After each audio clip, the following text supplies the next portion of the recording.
Hello, everyone. Welcome back to the Creative Writing Corner, a very uncreative name for something about creative things. Yeah, up front, I guess I'm apologizing for that.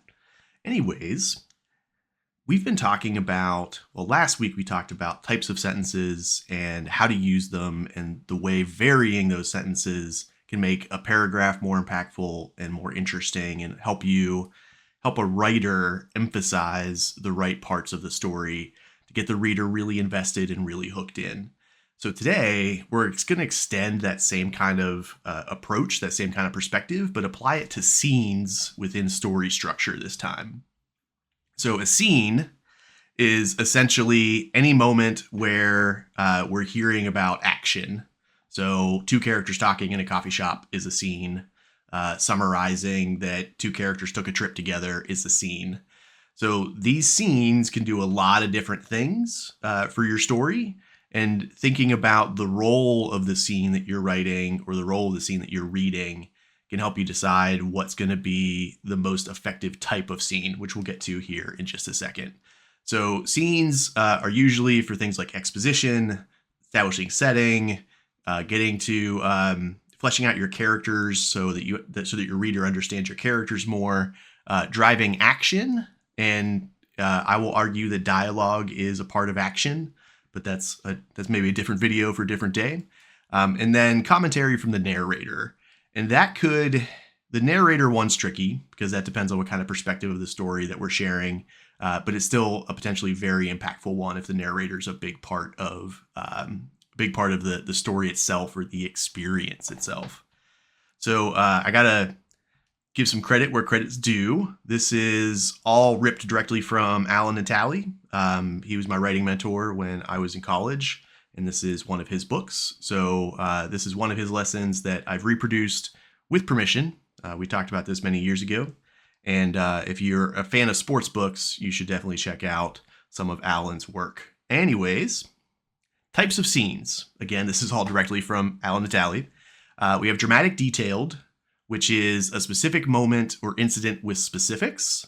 So if we're really getting into the nitty gritty of exactly what someone did with their coffee mug when they were meeting in a coffee shop, the exact looks on their faces, the way their body position shifted, the way their tone changed, that's dramatic detailed because we're really digging into the details that make a scene compelling and interesting.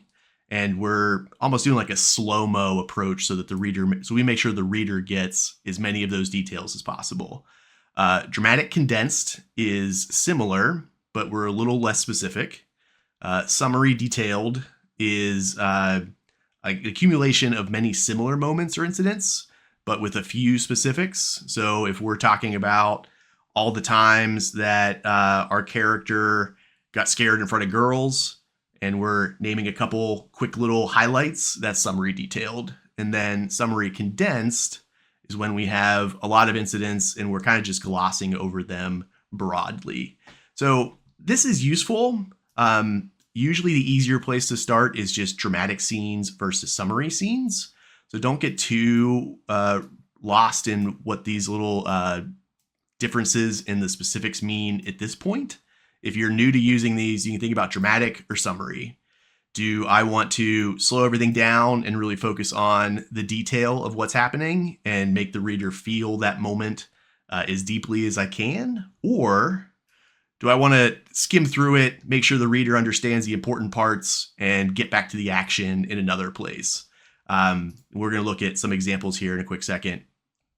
So the big takeaway, though, is variation is going to be the key to making these more impactful. Because if you have all dramatic scenes, that's going to get pretty tiring for the reader, because if everything's super important, then nothing's really important. For summary, we're going to stay too zoomed out if this is all we have in our story. We're never going to get close enough to really feel connected to the characters in the story or immersed in a moment. So when we're choosing scenes, this is my quick little checklist. Basically, the more intense, the more emotion, the more plot focused a moment is, the more detail and drama I want to put into that. If I'm feeling like something is not as interesting, then I'm going to summarize it, and I'm going to use that to skip ahead to get to the action again more quickly. It doesn't mean the information's less important. It just means we're presenting it in a different way. So this is like a movie doesn't need to show you the characters driving from one friend's house to another. We can imply that and summarize that, hey, they got in a car and they took a trip, versus giving us every turn and every stop sign that they hit along the way. So this is going to be from In Cold Blood by Truman Capote. This is one of the pinnacle works of creative nonfiction writing. If you haven't read it, highly recommend it. It's based on a true story and has an immense amount of crazy good research into it. So much research that it feels like fiction more than something a journalist would have worked on.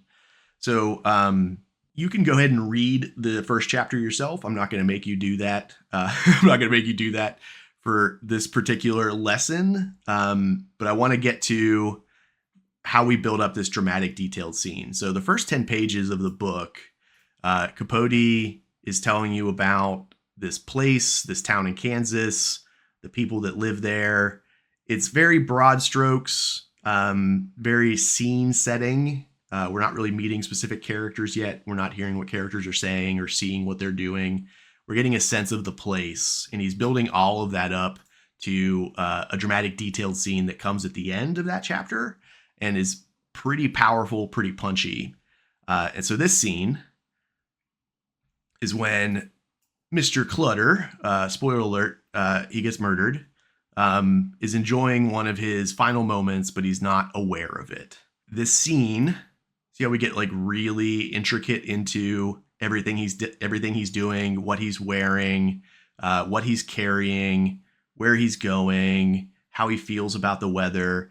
These are all things that let us understand a bit more of who Mr. Clutter is and what his day-to-day life is like. And then we get into this final part. He's talking about pheasant season.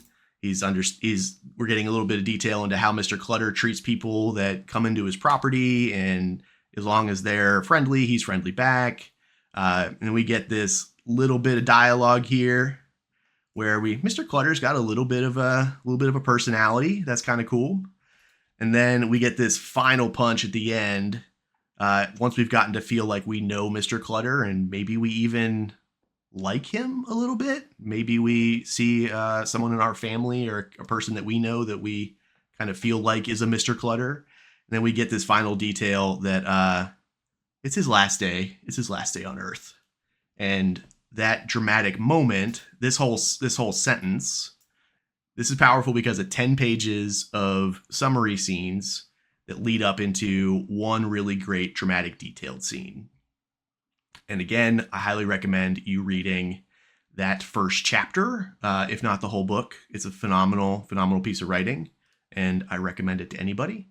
So next time, we're going to look at how we organize these scenes to create shapes for stories, and how we can use those shapes to decide what sort of opportunities we have in our narrative, and how we might use different kinds of shapes to set different kinds of tones or tell different kinds of stories.